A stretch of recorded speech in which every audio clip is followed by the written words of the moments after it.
Aujourd'hui, on parle d'un mouvement qui montre à quel point la finance traditionnelle est en train de basculer doucement mais sûrement dans l'ère blockchain.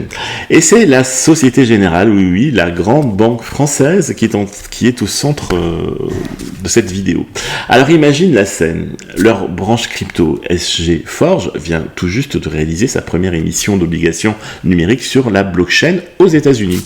C'est un petit bout de papier financier, mais un pas gigantesque pour l'avenir de la finance on-chain. Ils ont émis, c'est un digital bond, une obligation qui tourne sur le Canton Network. Il s'agit d'une blockchain pensée pour les institutions ultra privées, ultra sécurisées et développée par Digital Asset. Et là, tu as instantanément un settlement, mais en gardant toute la structure légale de la finance traditionnelle. Le meilleur des deux mondes, quoi.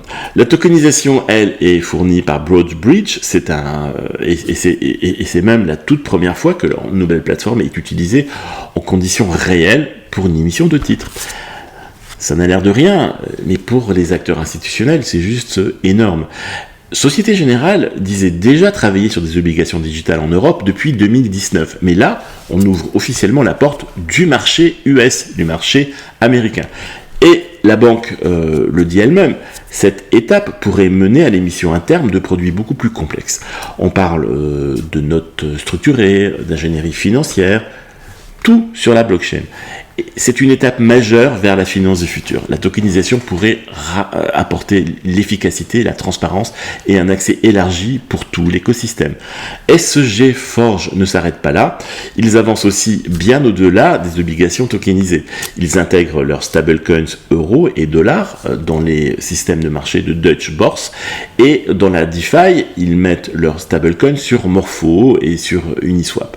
Oui, la Société Générale est en train de devenir un acteur DeFi. Personne ne rêve, et tout ça d'une manière complètement régulée, comme tu peux l'imaginer. Donc on voit vraiment la direction. Les grandes institutions ne testent plus la blockchain, elles l'adoptent, elles l'intègrent, elles la construisent.